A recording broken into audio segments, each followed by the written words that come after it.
maybe we'll just get going.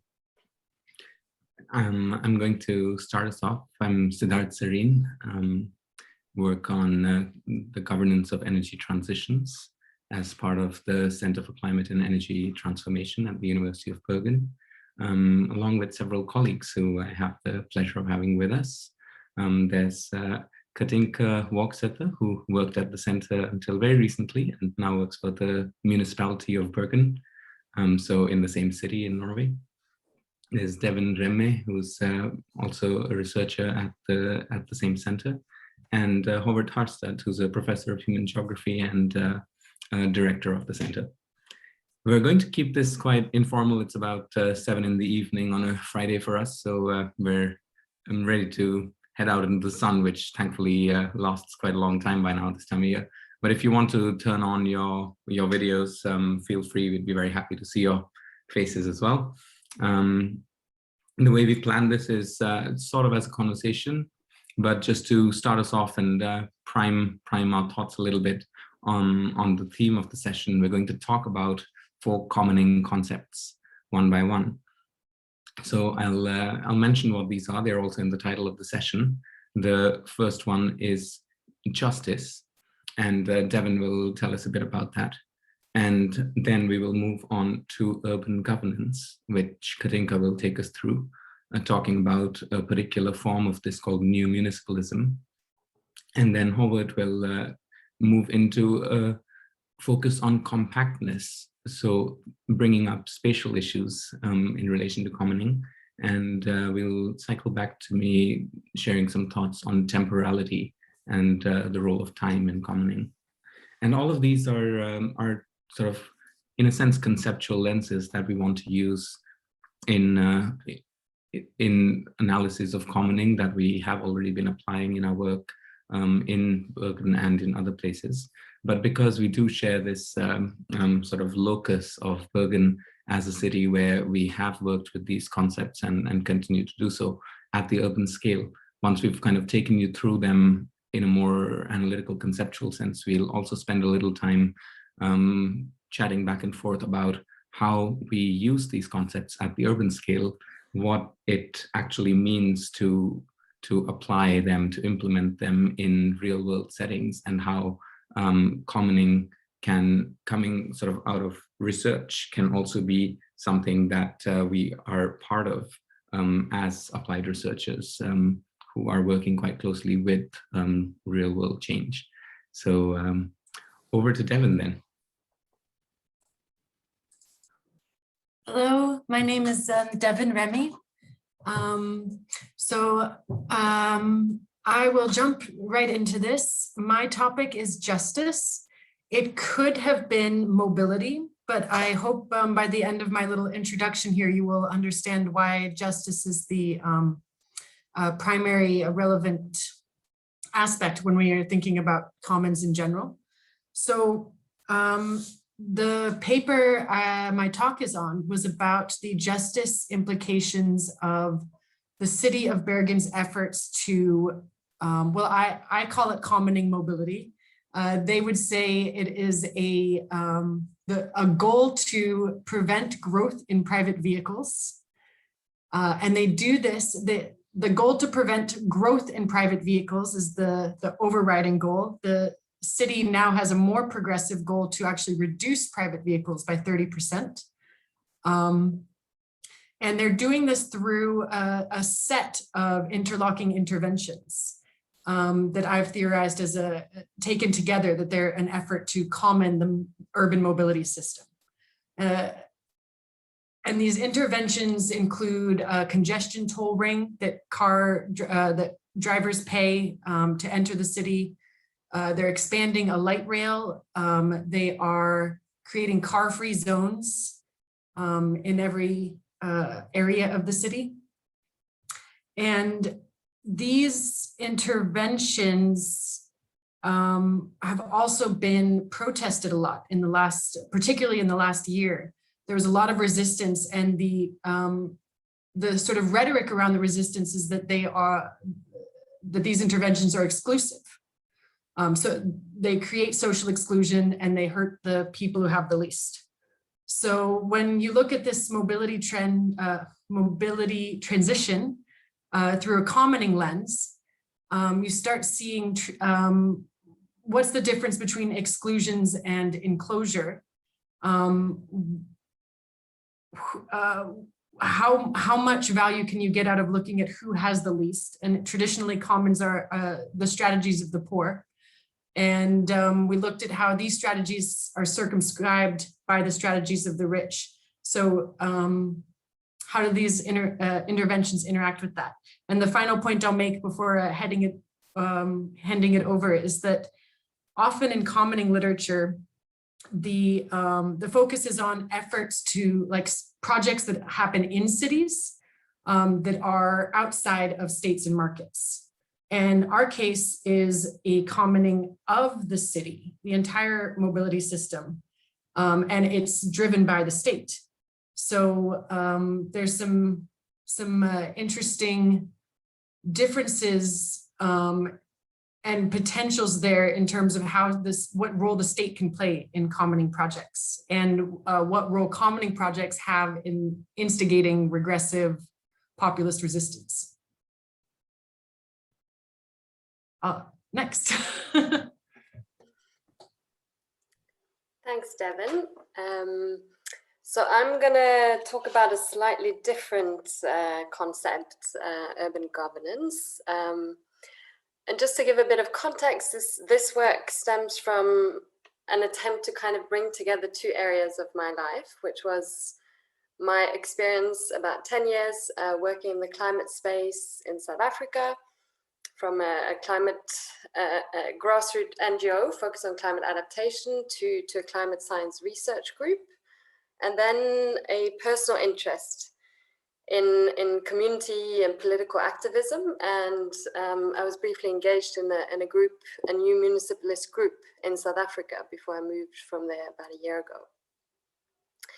So in this work, I look at commenting in the context of urban governance, and I do it using the example of new municipalism. And so what we've tried to interrogate is the extent to which new municipalist movements could provide a means for the leadership and institutional arrangements that enable a climate and energy related city transformation. And for those of you who haven't heard about new municipalism, it's kind of a collective term for movements that aim to transform the local state and governance, changing the ways of the commons, essentially, by, among other things, changing how decisions in the local area are taken. The movements have its roots in community wealth building, as well as socialist ideology, and they have been described as sort of participatory communal governance movements. And they've kind of re-emerged in the last decade, the practice of municipalism, as a response to neoliberal austerity measures that came in the wake of the 2008 global crisis. So the movements tend to, even though they're not all homogenic, but they tend to focus on the need to rethink political leadership. And they focus on political leadership through local livelihoods. And they're rooted in the notion that democracy begins where you live. And so the movements try to transform the state and capitalist social relations.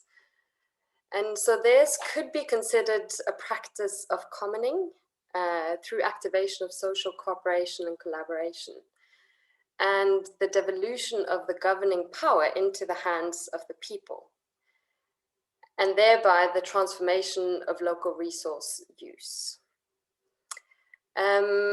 So we looked at specific examples of the movement in Barcelona and Madrid, and they practice what could be categorized as platform municipalism, where they do their work through local government.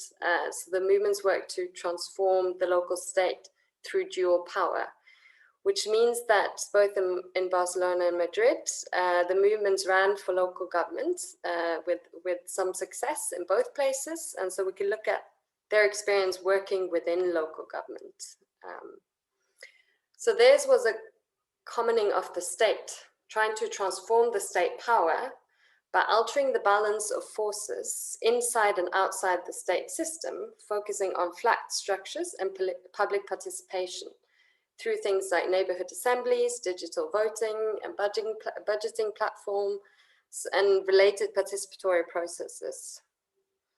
And so in this work, we found when we were looking at the extent to which new municipalism as a governance approach could provide a means for leadership that could enable the big transformation that we see as necessary related to the response to climate. We found that they offer a how in terms of providing an inclusive, participatory and experimental approach to governance, as well as a what. They provide a push against the fundamental neoliberal drivers that threaten to dictate governance through market logics. But once they are in local government, they are limited in their power to change the ways of governing, management and policy. And so you could say that their attempts at communing the city is met and limited by entrenched power formations, rigid institutional structures, and their lack of regional and national support. So that's it for me. And with that, I think we are moving back up north again to Bergen, and I'll hand over to Håvard. Thank you, Katinka. Yeah, so we're back in Bergen again. But so my short intervention here under the video we recorded is based on an article that does not speak about Bergen specifically. It's rather a critique of this idea of the compact city. And basically, the point that I want to make is that for us, this concept of commoning is a really good and a way to think differently about compacting the city. So let me explain that a bit. So in this urban policy arena, which is now more and more driven by concerns for climate change and the need for sustainability, there's a very strong push towards compacting cities, which means instead of letting cities grow, and they do grow because of massive urbanization, instead of letting them grow out in a sort of sprawling way, we try to densify the existing urban cores and densify urban development around the nodes of transport, which makes for a lot more kind of environmentally, space-wise, economically efficient way of building cities.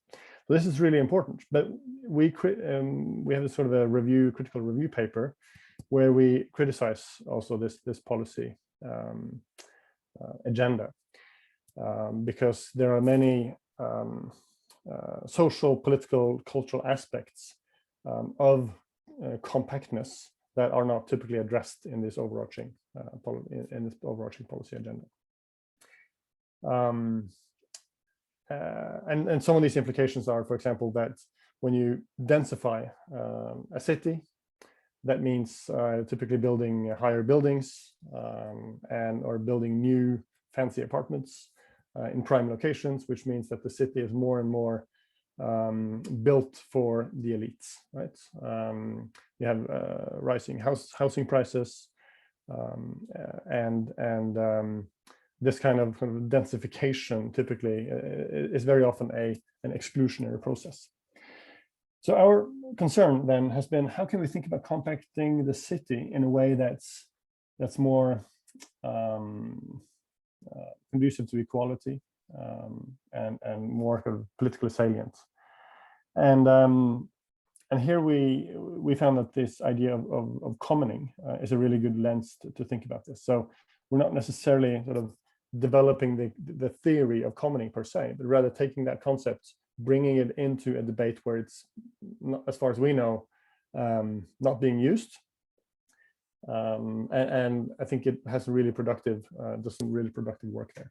Because what it does is allows us to not just think about densification and the compacting of cities as something that relates to urban form, that we need to push more people together in a smaller space. But it pushes us to think about how can we live together in cities in a more sustainable way by sharing resources, sharing space, and more practically then in my recorded talk, I point to some examples of how we in cities, if we build and develop cities in a good way, we're able to develop the public or common side of cities, public space, the sharing of mobility, and sharing of resources. It facilitates us to share, it could be sharing tools with your neighbors, for example. And this way of thinking about densification and compactness, commoning is kind of the driving idea, rather than let's sort of densify the urban form and put more people together and not just think about how to put more people together in small space. Then we can have a much more progressive form of compact city development. So at least that's the argument. So happy to discuss this later on. Thank you. Thanks. That brings us over to the fourth of these commoning concepts that we wanted to bring up here, and that's temporality. Again, one where I go into detail with an example in the recorded talk, which I won't say so much about here, except to say that we are still in Bergen, of course, and focusing here on an example of commoning that is car-free zoning. So taking back the streets, to put it more radically, making them more open to many kinds of publics and many kinds of human-centric uses, rather than linear parking lots. And that's something that the municipality has been doing in the city center, but certainly also moving out into the suburbs, which is quite a different thinking in terms of compactness and in terms of socio-cultural contexts, is quite a different challenge. And in our work on this over the past year or so, we've been thinking quite explicitly along temporal lines. The first of these being about the received legacies, or what we call the temporal residues of these built environments. So when we look at a place, a zone that we want to make, or whoever the we is, would like to turn into a car-free zone, this is not starting from a tabula rasa, a clean slate. It's starting from a particular place that exists in a form that has been defined over decades and certainly over centuries. In the case of Bergen, which, like many old European cities, has long legacy, more than 950 years of it, and that means that we need to be attentive in our approach and in our analyses of what a project of change in infrastructure looks like, to what infrastructure has encrusted over time, how it has been socially formed, and how it in turn has exercised influence on social form. What are people's embodied expectations and uses of infrastructure? So that's one. A second way that we approach change, and here we're quite interested in mobility transitions, so changes in transport systems, but also, put more simply, in the ways that people move about the places where they live, about cities especially, is to look at this in terms of multiple temporalities. And here we engage with work, among others, by a colleague also at the same center, Jakob Grandin, and a year ago, we wrote a paper where it's called What Sticks, and we put forward three different kinds of ways in which change is expressed temporally. One is sort of catalyzing, so trying to pull different elements together, mobilize them in ways that are new. Another is revamping and trying to bring back to life certain things that have perhaps gone in a rhythm and subsided and perhaps need to be reinvigorated. And the third is routinization. So it's talking about longer term change, about institutionalizing particular kinds of change. And we're aware that when we look at changes in transport systems, they're happening at all of these time scales simultaneously. And it's important to be aware of what we're talking about when we're talking about change. Is it something that's sort of expressing itself as agency almost ephemerally and doing a certain kind of work, or is it oriented more towards change in a medium to long-term horizon? And that brings up a third kind of temporality, which is something that's quite relevant, like in many other cities, also in Bergen, where we have ambitious targets for decarbonizing mobility systems. We want to move towards more and more use of public transport, of collective solutions, but also bicycling, also walking.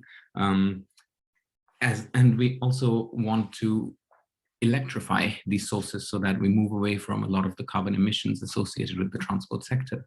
In all of this, we have targets for 2023, for 2030, large-scale reductions of certain modes of transport, of ways of getting around the city, but also targets that are expressed, to take a famous example, as simply the zero growth objective, where there's a cap on the absolute numbers of cars in the city.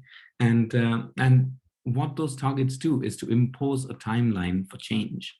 Things have to happen by a certain time. And once that's established as a policy objective, so often with financial incentives or penalties even, then it allows for working backwards and making claims that actually drive real world change in ways that operate on a sort of limited timescale. So we think that this target-based timing is also important to keep in mind when thinking temporally.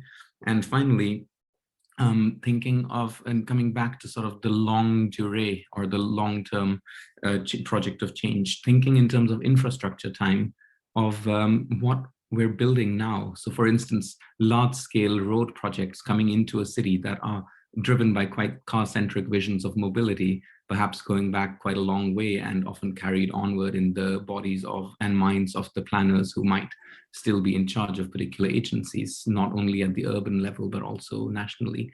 Building the infrastructure that will still be around many decades from now. And that drives growth of a certain kind of transport mode, of a certain vision of what it means to be able to access things. And when we think about increasingly these sorts of targets of net zero by 2050, we're acutely aware that that's really contingent on things that get put in place today, highways that will still be around in 2050, and technologies that might change drastically in terms of their costing, in terms of their uses.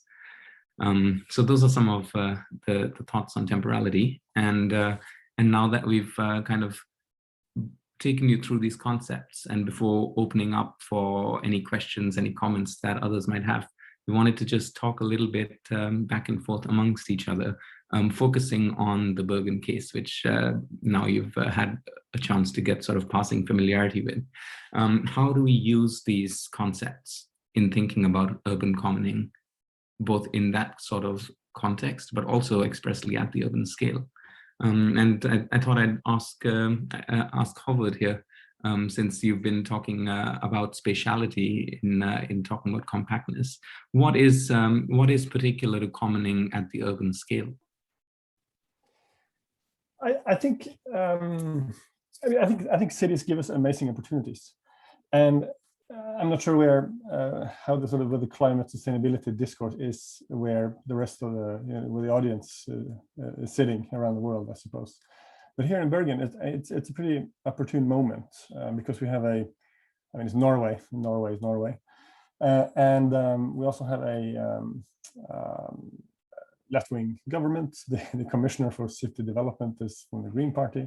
So there's a lot of things that are in place to really push this agenda. So then I think what we're seeing is that there are two different directions of it that we're now debating. We're not debating, is climate change real? Should we do something about it? I mean, the consensus is pretty much, yes, it's real. Let's do something about it. Then the question is, what directions does that take, and how do we do it?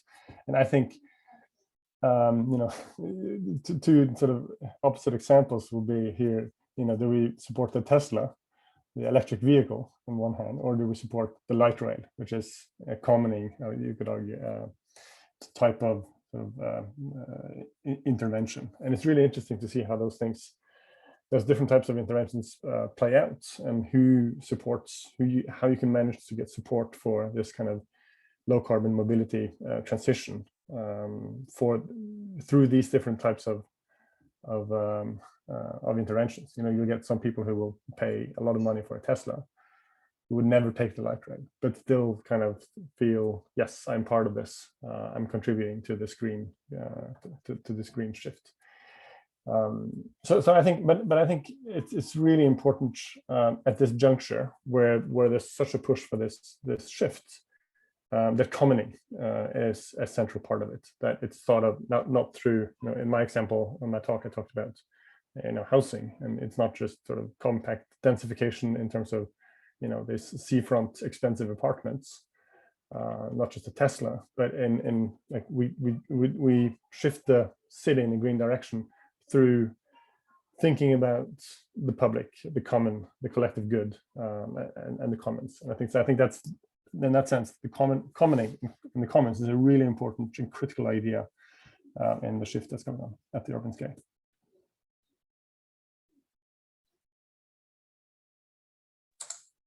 I like to build on what Håvard just said about urban commoning.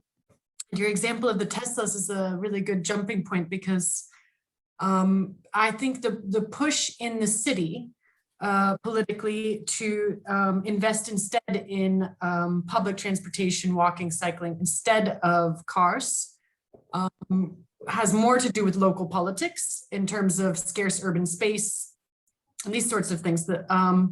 But it also means that the resource use that is required for everybody to have an electric vehicle is challenged.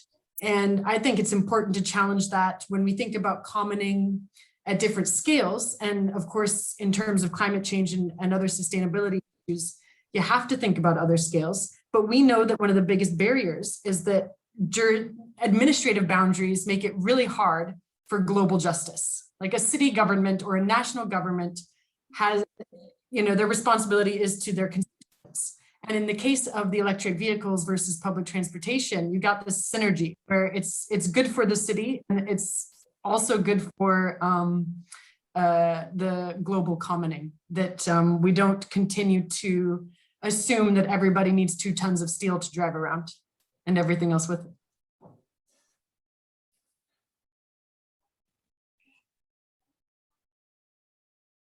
Guess I'm thinking here, Katinka, you probably want to weigh in on this, but really a lot of these concerns could be parsed in terms of challenges of governance, and in a sense, governance is set in terms of targets, in terms of broader directions, also sort of the normative ambition of low carbon transition, set at national levels and in sort of global fora, and yet a lot of where it plays out, and this is quite critical to a reason for focusing on the urban scale also, is very much in cities, and not only in cities of 10-20 million people, but in sort of quite medium-sized cities. Bergen's about 250,000, slightly more, 300,000 people, and that's true of a lot of places. That's, you know, a size that, especially in Europe, but certainly elsewhere, it's a city that has a certain element of capacity,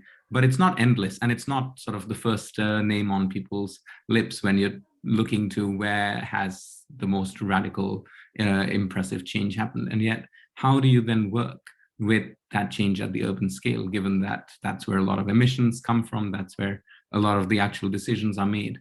And I guess, Katinka, I was thinking that one of the things with new municipalism is the challenge that even though a lot of decisions might be made there, a lot of the resource allocation is sort of already prefixed and decided at higher scales. So there's this quite difficult tussle in a way. I don't know if you have thoughts about what that means for questions of democracy and the challenge of democratization, which seems to be quite linked with commoning to me. Thanks, Sid. I can feel my brain now going over to drawing on examples that relate more to my current work with the municipality in relation to public participation around our climate strategy, the new climate strategy for the city. So, I mean, I think we're at a bit of a kind of justice juncture in Bergen. So we have very ambitious goals for the city, including compacting the city and building new public transport infrastructure, the light rail, very much focused on the light rail. And these, as particularly Håvard has touched on, have the potential to create inclusion and exclusion. And so I think within local government, and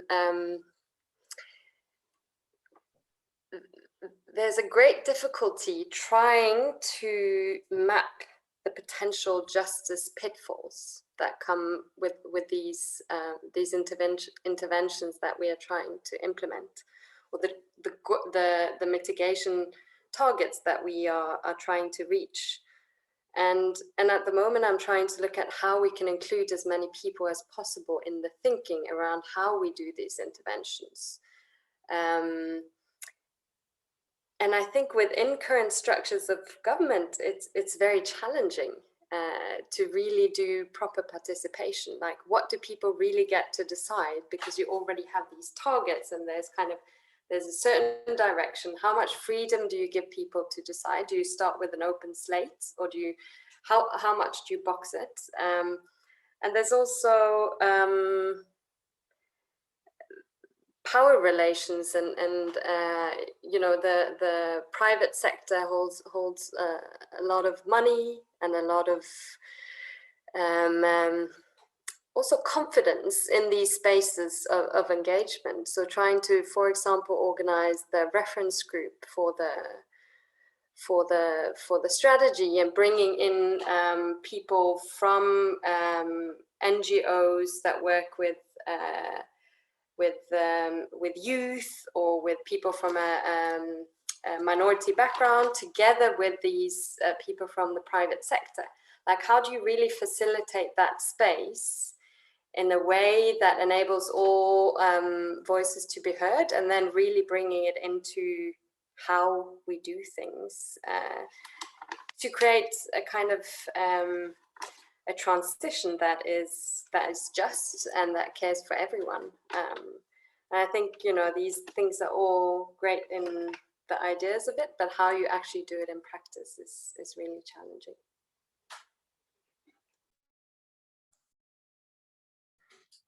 We thank you, Katinka. We got a question that I wanted to have a go at before handing it to my colleagues. So this is a question that has I've thought a lot about doing social justice work in a city with so many resources and relatively low inequality. We were looking for inequalities to study, but what we ended up with was that it's sort of an edge case. And so if you, in the absence of an obvious justice issue, like in my case with mobility, like, oh, here is a neighborhood that is a transport desert, has very low income, and also happens to be an immigrant neighborhood, like that grabs your attention. But when you don't find these things, then you get to see what are the limits to the way that we usually think about justice, and what can commenting add to that. So I wouldn't necessarily take our findings from Bergen and say this would be true anywhere. But I do think that one of the major issues here is going to be a growing issue everywhere. And that is, the more that they try to get people to ditch their cars and be part of this common mobility system, the more populist resistance they're getting.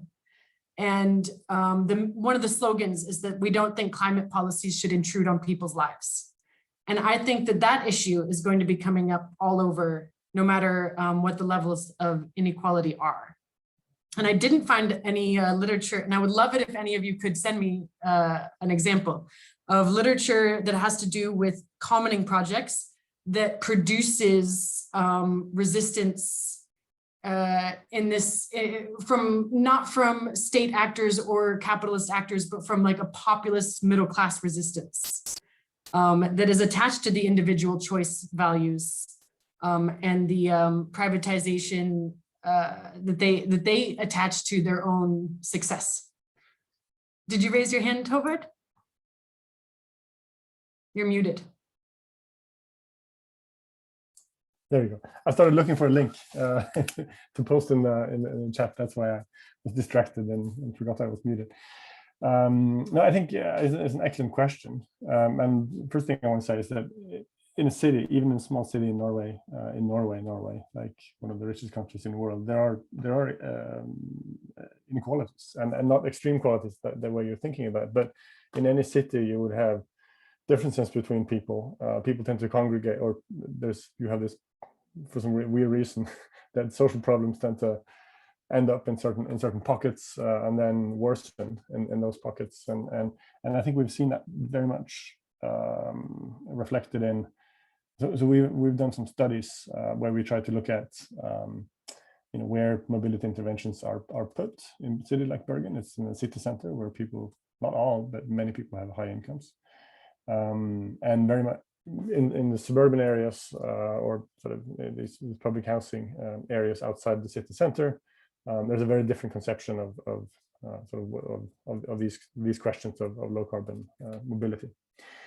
For many different reasons. But what I really wanted to say was you should look up Enrique Peñalosa, who was the mayor of Bogota.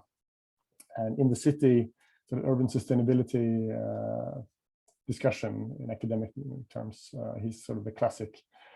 And I can post that in the link in the chat. So he was the mayor of Bogota, a city with extreme differences. And he came in with this really idea of, and he's a fantastic, has lots of different nice quotes. For example, like, a good city is a city where, not where the poor people own cars, but where the rich people take public transportation, like quotes like that. And there's a fantastic TED talk and some videos online where we show how he really prioritized bike lanes in poor areas, prioritized public transportation rather than facilitating private car use. Talked about there's no human right to own a car, there's no human right to have parking. So I think he's a fantastic example of how you can kind of, in that setting, you can shift the discourse from, the discourse has been, well, first we need to, make sure, facilitate the roads and the cars, and then we can do a good public sector transportation system. He turned that on his head and said, we do public transportation system that caters to everybody. And then we can think about the cars, which I think is a fantastic way of switching it on its head. You mentioned I really enjoyed, had the occasion to listen to him and chat with him some years ago, and then found myself not too long ago in Bogota. And then just yesterday, I was struck by these images of violence, of state-perpetrated violence on protesters in that very square. And it brings to mind a question I think Julia would like to ask, if you want to bring up, but taking us to contexts that have perhaps greater political economic constraints. And Julia, would you like to jump into the conversation here? Hi, good afternoon, everybody. Glad to hear your research topics. I just asked because I'm from Brazil, and for instance, when we talk about compact city here, I mean, I'm from São Paulo, which is one of like the 4th largest city in the world, and one of the demands of social movement is a place to live in the city center, for instance. So far from a compact city, we are fighting for a place in the city, not in peripheral areas. And commoning practices are very important to challenge the state. So I go back to Katinka research about how this insurgency meets the state, because sometimes these practices that are defining a way we plan and we implement the city and all of its infrastructures and the common goods that are in the city, like transport or public space, or even when you think about housing in regard to the system itself, the city itself. I mean, how the movement driven by this idea of injustice or inclusion are just challenging the state, but also in interacting with the state in terms of creating new policies. So for mobility, I mean, walking or driving bicycles sometimes are not options, are actually need, because in Sao Paulo and in Brazil, we had a huge movement a few years ago because of the cost of public transport. Nowadays, there is a research showing that cost, what people spend with transport is the second highest living costs for poor families, just after housing.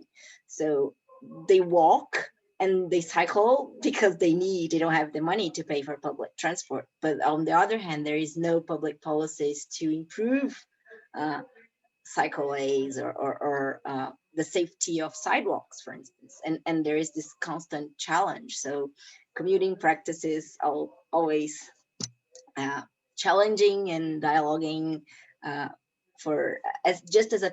only as a practice, but looking for results like common goods. So I think it's interesting. You're coming from the experience in Norway, and I'm just thinking about Brazil. I could pick up on some elements you brought up there. I think it's not always clear what the future holds in the strategies that we adopt in the present to shape it. And we're interested in each of these concepts in helping crystallize understandings for how to shape the future that we want.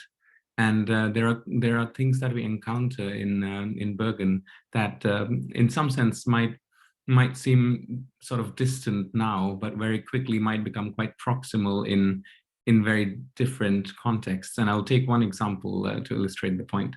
And that is that the sectors transport and housing, sort of domestic energy consumption, they're becoming incredibly tightly interwoven. We've had headlines this year saying, could people please not charge their electric cars during morning peak hours?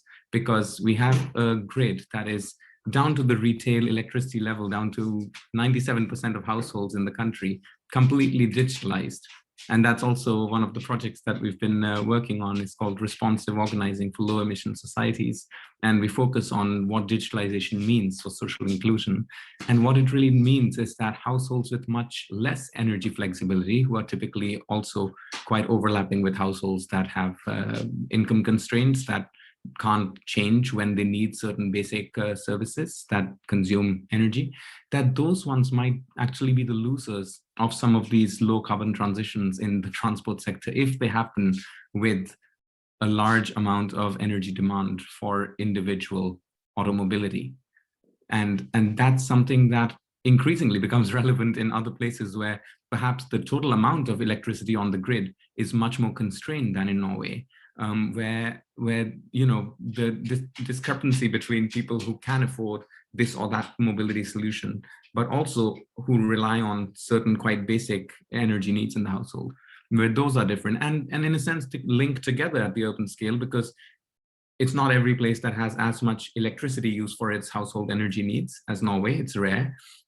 Certainly where you would drive people away from then using electricity for heating the house, for instance, you risk perpetuating other kinds of polluting forms of energy consumption that are much harder to decarbonize, that lead to smog in the winter, that lead to adverse health impacts. So suddenly we sort of see how these sectors are linked in a way that might become much more relevant going forward in other contexts. And we try to work, going back to something Devyn brought up, what are the things that we can learn from Bergen that can be extrapolated. I think the transferable insights in some sense have to do with sectoral coupling or with these kinds of cross-sectoral coordination questions.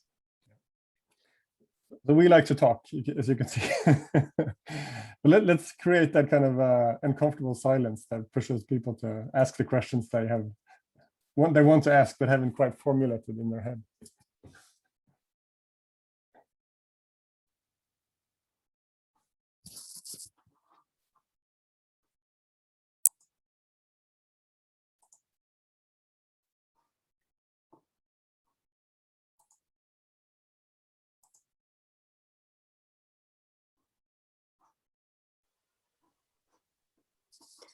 Now it's getting very uncomfortable. No. We can go on.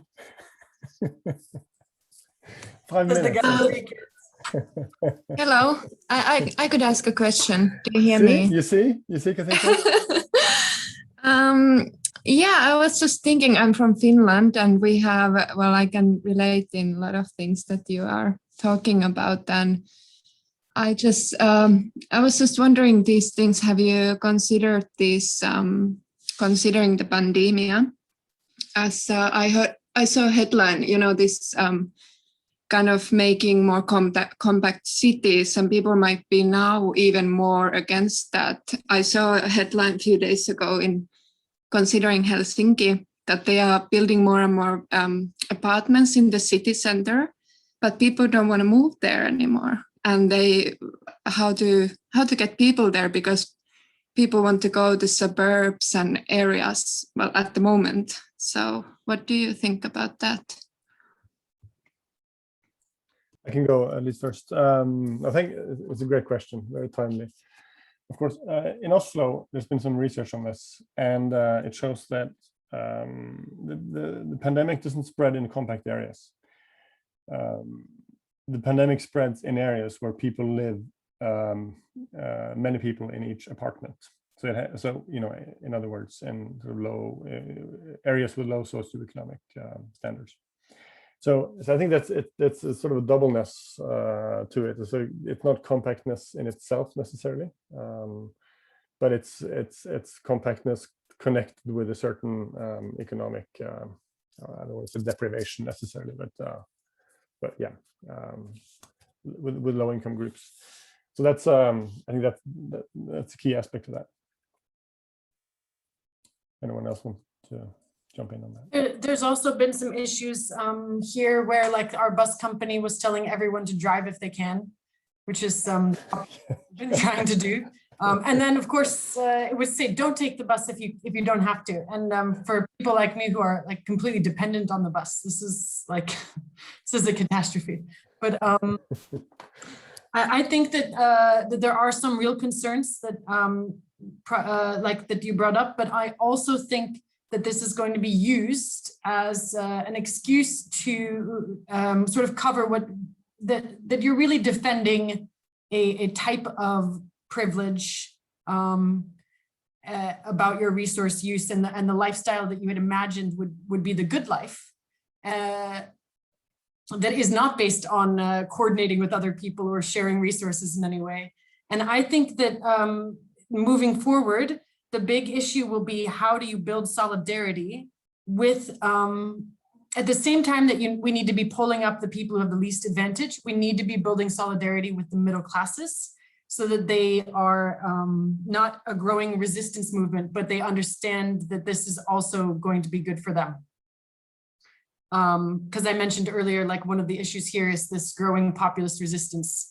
And one of their slogans is that these policies hurt the people who have the least. But we know that's not really true, but it's the perception. And I think that solidarity building across different classes around shared resources is the issue. If I can jump in there, I think that's a really important aspect, the solidarity building, but I wonder how we do it, Devyn. Because I'm thinking now, just relating back to Lala's question about the compacting the city and people moving out of the city. So I think in Bergen, what they're trying to do is that they want to create quality spaces where people want to live.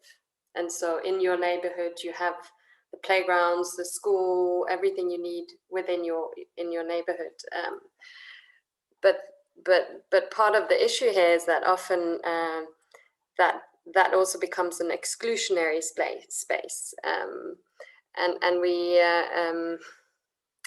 I think in the Bergen society and in many places we lack the solidarity and inclusivity aspect. I was at a viewing of an apartment yesterday here in Bergen, and the property guy was talking about how this area had become so much better, and he was saying, 10 years ago this area was full of social housing, you wouldn't want to live here then, but look at this area now, like there's lots of new apartment blocks. And so I think there's a real challenge.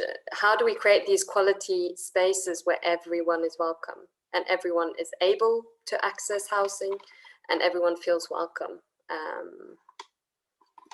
So yeah, I agree with Devyn. I'm just not quite sure how we do it. We do have some good ideas on how we go about figuring out how we do it, though.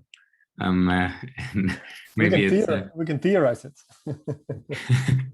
Yeah, but one of the things that's that we're quite keen on is working in a way that's not sort of solely theoretical. It's quite practically oriented. We're interested at our center in actionable knowledge, and especially at the urban scale, we work quite closely with partners and contribute to shaping sort of change at the level of the street and concrete, and hopefully not only concrete but also less embodied, energy intensive materials, right?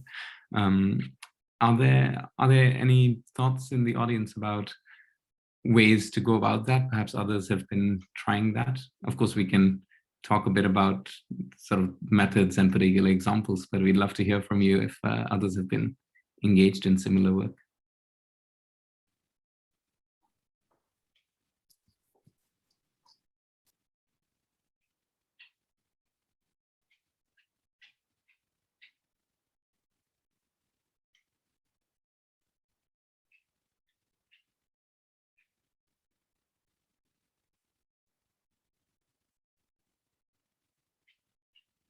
Is the theory that it takes more or less time each time?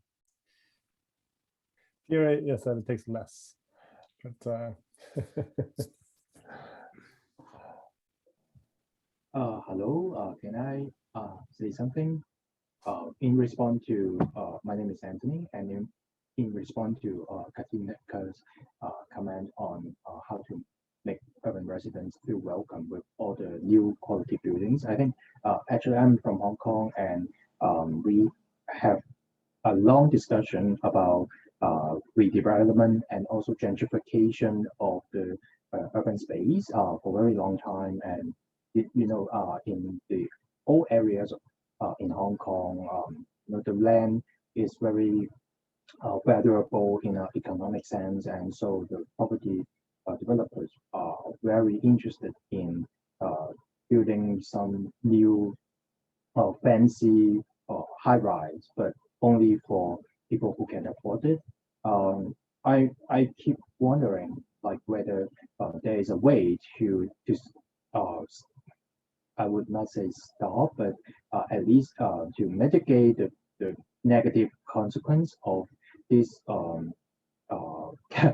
capital accumulation process. Sorry, I can't help. But so my comment is actually about do you think it is possible if the residents have the chance to get together to really like have an assembly or something to vote on something like that, and then is it going to make things better? Thanks.